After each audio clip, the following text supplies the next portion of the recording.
bado hatujaona hoja inayoonyesha kwamba tablighi ni kundi potevu. Alafu namalizia hiyo hadithi ulioitoa, Mtume anasema kwamba ummati wangu utagawanyika makundi 73, watu wataenda motoni isipokuwa moja. Hilo moja sio nyie. Maki naona mnatembea kifua mbele. Sio nyie mabwana, sio nyie, sio tena. Kwa hiyo kauli ya kusema sio, huo umimi huo ndio uliomwangamiza Firauni na Ibilisi.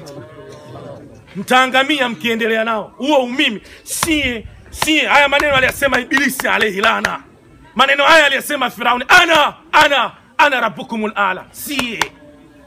Maneno ya kujitakasa, fala tuzaku anfusakum, msizitukuze nafsi zenu. Maana kitoka umesimama unajaribu kuonyesha ubora wenu, unajaribu kuonyesha jinsi gani watu tulivyopotea, jinsi gani watu tulivyokuwa mbali na Mtume, jinsi gani watu tulivyokuwa hatuko mbali na huda. Yani unajaribu kutengeneza mazingira ya utukufu. Fala tuzaku anfusakum,